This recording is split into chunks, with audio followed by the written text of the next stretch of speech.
Hi guys! So, it's already 9:44 a.m. in the morning. So, nakaligo na ako, nakakain na ako, pumunta na tayo sa work. Kasi ang oras ng pasok natin ngayon is 11 a.m. So, mag-ayos lang ako ng konti, then let's go. Work. So, araw-araw na tayo nagte-take nito. So, lagi ako magsisingit ng pambili para dito kasi talagang sumasakit na yung boses ko pa nagla-live. Sakit sa lalamunan. So, before tayo gumora, so syempre ititake ko muna itong mga multivitamins ko na tinitake para naman hindi bumalik yung dati kong kapayatan, be. Kasi dito talaga sa vitamins na to, talagang literal na tumataba ako. Links nga pala ang iniinom ko, tapos meron akong tinitake na magnesium dyan. Yun yung nakakatulong sa pagpatulog, tapos panggana kong kumain. So now that nakainom na tayo ng gamot, let's go naman para i-ready na tong baon ko, tapos yung mga gagamitin ko. So nagdala lang pala ako ng kanin dyan, tapos meron tayong century tuna para sa ulam. So after nga ng 30 minutes sa pagdadrive at pagtatravel, eto na tayo, nandito na tayo sa live room. So tingnan nyo naman, wala pang start ng pag-work pero mukha na akong pagod. Charot. Halos wala na nga din pala ako masuot na damit kasi wala na akong time para maglaba. So, nakikisuyo na lang ako sa mga kapatid ko na pagkusot ako ng mga damit. Kaya yung damit ko dyan, kung mapapansin nyo naman, parang kinulang sa tela. Charot. So, nung mga time na to, medyo tambay-tambay muna tayo. Tapos paikot-ikot kung anong ginagawa ko dyan kasi wala pa yung duty ko.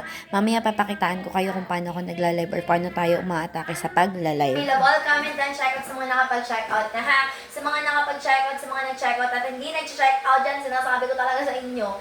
Sige, sabihin nyo nga sa akin, ilang beses nyo narinig yung word na check out. Okay, tulin ng araw, kung nagdaan, tila ba kung kailan lang, iyon ay Pasko, dapat pasalamatan. Wala ng boses. Iyon ay Pasko, tayo ay mag-awitan. Pasko, Pasko, Pasko na namang muli. Ating araw nating pinakamimithi. Pasko, Pasko, Pasko na namang muli. Ang pag-ibig nagari. So, ayun na nga, nangangaroling na nga ang person na ito. Malapit na ang Pasko, kaya pamaskuhan nyo na ako. Kahit blessings na lang, Lord, satisfied na ako dun. Uwi na tayo. So, tapos na yung duty ko. Nag-extend lang ako 30 minutes. Actually, dapat mag-e-end live na ako ng 10 p.m. Tama ba? Oo, ng 10 p.m. kasi walang nag-check out. 2 hours nang walang nag-check out. Tapos nung 10:30 na, doon may mga nag-comment na habol kung kailan mag-e-end live na ako. Kaya nakapag-extend tayo ng 30 minutes. Since walang nag-ano, mag-e-end live na tayo. Tara na, let's go na umuwi. Nantok na ako. Nagugutom na din ako. So, no mind. What would I do without your smart mouth? Drawing me and you kicking me out. Got my head spinning, no kidding, I can figure you down. What's going on with that beautiful smile? I'm your magical mystery ride. So, another twist of event, nung pauwi ako, nagkaroon tayo ng problema. Be, umandar mag-isa yung motor ko, bumangga ako sa gate, nawalan siya ng preno or nawalan siya ng control. So, hi guys, nakauwi na ako. But right now, na-stress ang person na to. Nakauwi naman tayo na maayos, thankfully. Pero, bumangga ako sa gate ng pinatrabahuan ko, tapos nawalan ng control yung motor ko. And now, sira na siya. Hindi ko alam kung ano nangyari kasi, hindi ko alam.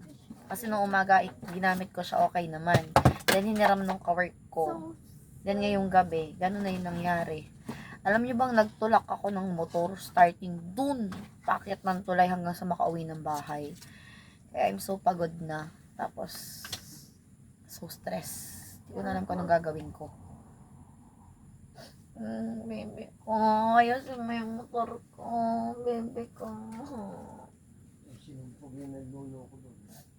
Gulat na gulat ako nung pinaandar ko siya. Okay naman, nung paliko na ako.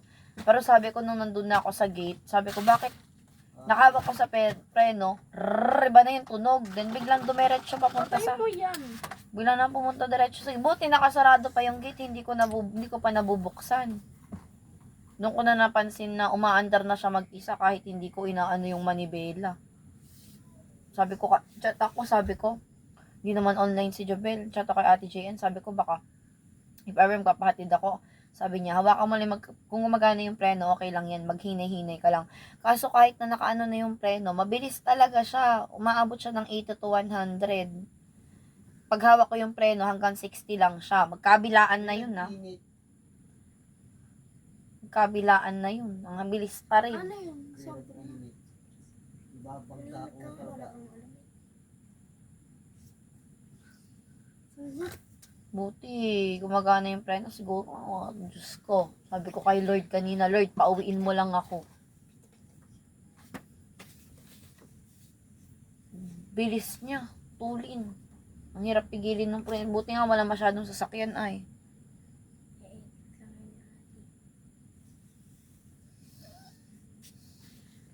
So, yun na lang muna for today's video. Masyado na ako ma-stress para makipag-usap pa or magkwento pa. Kaya, bye-bye.